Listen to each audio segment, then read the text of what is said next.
Good morning, Mr. Dreeky's class. As you know, today was supposed to be your Bonanza visit day, and you're at home, which is a bummer, but we got to do what we got to do. We're still going to make it kind of like a Bonanza day for you today. So, we're going to learn about birds' nests and how and why they're built. After I fill you in on a whole bunch of different types of birds' nests that you might see around here, you are going to be tasked with constructing a model of a bird's nest based on the information that you gained and some of the information that you find through making observations on a hike after our lesson. One thing I want to remind you is that typically we're going to see birds making their nests during the spring, since that's when they come back here and lay their eggs, and that's a lot of the reason why they do make bird nests. But we're still going to be able to see some old nests. First, I want to know what you already know about bird's nests. So go grab a paper and pencil or pen and answer these questions for me. Have you seen a bird's nest before? Where was the bird's nest located? What did the nest look like? And what material was the nest made of? Now that we got those questions answered, it's time to learn about a few different bird's nests that we might see around here. We're going to learn about a hummingbird nest, a duck nest, barn swallow nest, robin nest, and oriole nest. Each of these species design, engineer, and build their nests based on where they're at in the world and how those birds themselves are built. We're going to start out with barn swallows. You've probably seen barn swallows swooping in at you if you've ever had to go out and do chores or enter an outbuilding. This is what a barn swallow looks like. They're really pretty birds, nice and blue. I vividly remember these small, tiny birds flying right at our faces every time we opened up the barn door growing up to do chores. They spend much of their spring and summer swooping back and forth and in and out of outbuildings, bringing material in where they build their nest. This bird species spends more time flying in the air than almost any other land bird. They're always on the search for insects as well throughout the season. Both male and female build the nest, usually working in the mornings. They're going to make up to 1,000 trips to collect mud before their nest is complete. Typically, the only time we see barn swallows is on the ground when they're collecting mud and feathers for their nest. At one time, these birds probably nested in caves and cliffs, but now they almost exclusively use man-made structures, like barns and canopies of houses. That's probably because we don't have as many cliffs and caves around here, but we have a lot more houses and barns. Their nest is a cup of mud pellets lined with grass and feathers that are stuck to beams and walls of structures. They use the nest to lay their eggs and raise their young. This is what a barn swallow nest looks like. Clumpy mud. The next type of bird nest we're going to talk about is the hummingbird nest. This is a hummingbird. They build their nest directly on top of a stick. Usually it is 2 inches, Usually it is 2 inches wide and 1 inch deep. Unlike most birds, they build their nests in the forks of a branch. Hummingbirds build their nest right on top of the branch. Their nest is typically made of thistle or dandelion fluff, and it is woven together with strands of spiderweb silk or pine resin. The female hummingbird is going to press the base of the nest so it becomes very stiff, but the walls of the nest are still going to be bendy and soft. She'll shape the rim of the nest by pressing and smoothing with her neck and chest. Then she'll camouflage the outside of the nest with bits of lichen or moss. It takes her about 6 to 10 days to finish the nest. They usually build their nests in deciduous trees like oak, birch, or cottonwoods. Sometimes you'll see them in coniferous trees or the trees with pine needles rather than leaves. You'll see them 20 to 40 feet above the ground, and you're going to need a really keen eye to see these.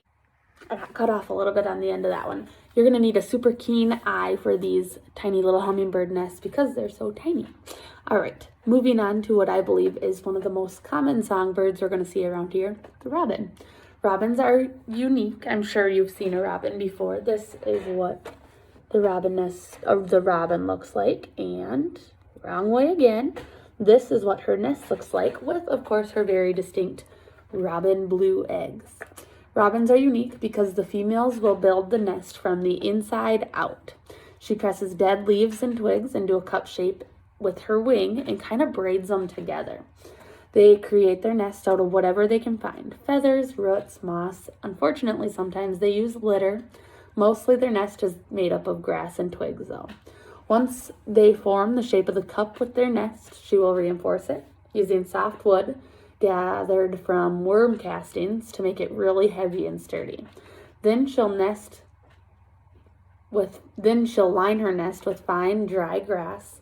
The nest will be 6 to 8 inches wide and 3 to 6 inches tall. I find robin's nests quite a bit all over the place. They're pretty common around here, so I have faith that you can find a robin's nest outside when you look as well. It is time to learn about what I think is the most unique type of nest that we could see around here. A Baltimore Oriole nest. So this is a Baltimore Oriole. Really pretty bright orange. And, wrong way again. Someday I'm going to figure this out. This is their nest. It's like a sock hanging down like a Christmas stocking. I'm in the Christmas spirit. Anyways, bright orange birds, they create super unique nests that resemble a sock. They hang down and they're woven together from skinny, long strands of material or fiber. The female weaves their nest together with the material found around her environment. They're usually 3 to 4 inches deep with a smaller opening on the top, and the bottom of the nest is bigger, which is obviously where the eggs will be. She sets her nest really high up in the tree, first hanging long strands over the branch. So she kind of drapes them over the branch. Then, using her bill or her beak, she pokes in and out and tangles those fibers together, creating the nest. She can't physically tie knots like we can, but she uses her beak in and out, tangling the fibers together, stretching them out, and eventually it closes the nest. She uses grass, strips of bark, often from viney or young trees, horse hairs or other fur lying around that she can find. Like a robin's nest, she'll also use litter that she might find, like twine or fishing line. Sometimes they recycle old fibers from old nests to build their new ones. It takes her about a week to build her nests. They have a very distinct way of building their nests. There's a pattern and they do it the same all the time. So jump on YouTube and watch how it's done because it's really interesting. They're certainly one of the most unique nests that you might just find up here, but you gotta look really high up into the trees.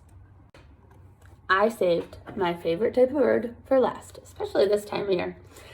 They're ducks. I have one species of duck in particular that I've always been super fascinated by. The wood duck. Here's my wood duck. He's missing a little bit of his tail feathers, but that's okay. They have super unique features. This is their tuft. In the spring, it's very green and big. Red eyes. The female has a white circle around her head. And we're going to learn why they're even more unique.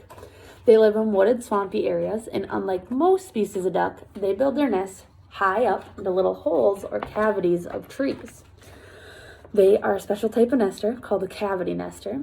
There are several other types of birds that are cavity nesters as well. Natural cavities in nesting areas are kind of hard to come by nowadays because we've tore down a lot of trees to build up the world that we live in today. However, there's been a lot of initiatives or actions to build nesting boxes where these birds hang out because they were so close to extinction or being wiped out from our planet entirely. We're going to talk about their nesting boxes. I have one right here in just a second. But first, I want to show you some of the adaptations, or what I like to call superpowers, that these ducks are equipped with. Wood ducks are one of the few species of ducks that have claws. They help them grip the bark and perch up on the branches. The babies, at just 1 day old, will hop up using their claws and jump from up to 50 feet in the air without getting hurt. They have a tiny little built-in airbag on their chest that turns them into a little bouncy ball when they leave their nests. Cutest thing ever. Google it. So let's get this out of the way. This is a wood duck nesting box. This one's a little bit older, but it gets the job done. The nesting box helps protect them from predators, gives them a place to live. So here's what these guys have. Tiny little hole, just big enough for the mama wood duck to get in there. They're pretty small birds, so like 4 inches across. Helps protect them from predators way down in there. Something like a raccoon that can climb up the trees for a little snack. This protects them from that. The roof helps keep elements out, as well as makes it so those little critters can't reach their paws in there. Wood ducks let's see, the bottom of the wood duck house, this one doesn't, but they typically have holes in the bottom in the event that water gets in there so that it can drain out right away. If we were to take out this screw, we could flip it up and clean it out. They like to live in a clean box. Every year they'll come back if you clean out. So if you have a wood duck box on your property or know somebody that does, make sure we get it cleaned out every spring. Clearly, wood ducks are my favorite type of bird, but there are other types of birds that live in cavities, like the hooded merganser and a bunch of other songbirds as well. Most ducks, however, like mallards or teals or gadwalls, the ones that we see around here, which migration is going on, so we should be seeing lots of them. I want you to get outside and see how many ducks you can count. They make their nests in the ground on dry land close to water. Their nest is protected by grass that hangs over and other types of vegetation. Sometimes they'll nest in fields with smaller grains in them as well. Clearly I love ducks, so I'm glad I could bring you in on my duck conversation. Okay, you listen to my spiel about all the ducks in the nests, and that's only touching the surface on how many different species and types of nests we could find around here. But now that you know a little bit about these birds and their nests, grab that sheet of paper that we started with again, and let's answer these questions. Pause the video when you're doing this. What factors influence the type of nest that a bird builds? So why do they build the nest that they build? How does an animal's habitat or environment influence their nest? How does the animal's physical features influence their nest? Physical features as in adaptations or superpowers, like I talked about with the wood duck's feet. What purpose does your nest serve? Did you learn anything unexpected about nests and how they are built? Here's the part where you get to go outside. You guys get to choose one of the birds that we talked about today, or be creative and think of any other bird or animal that makes nests. Do a little bit of research on your own to learn about these animals besides the birds that make nests. To point you in the right direction, when I'm talking about some animals that make nests besides birds, I'm meaning like squirrels, small rodents, bees. There's other critters besides birds. So maybe do a little bit of research on your own. Can you think of any right off the top of your head right now? If you can, write them down on your sheet as well. Okay, let's go back to getting outside. I am challenging you to design, engineer, and build a model nest for a bird or animal species of your choice. While creating your nests, I want you to really be thinking about the size, the location, the purpose, and the materials used to build your nest. The materials that you use should be natural and come from outside. Remember, I did say that some different birds will use litter, so if you come across it, maybe you gotta use it. Line your nest with mud, weeds, grass, or anything along those lines. You're more than welcome to do more research on your own, like I said before, and gather more information about the nest and the critter that you've chosen if I didn't go over it. After you've built your nest, you need to test the nest to make sure that they're up to par. When you pick your nest up, does it stay together? Can you place anything in your nest without it breaking? What happens if you step on or crush your nests? If anything breaks, makes your nest unusable, what are you going to do about it to improve the design and make it sturdier? On the same paper, you answered the previous questions. Explain the type of bird nest you're creating. Give us the details. How big is it? Where is it located? What type of bird will it be used for? And what materials did you use? Why did you choose that type of bird or animal? And did you have to make any modifications to it?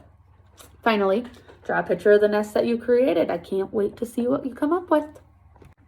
All right, a bright and early morning at my house. You watched the sun come up with me.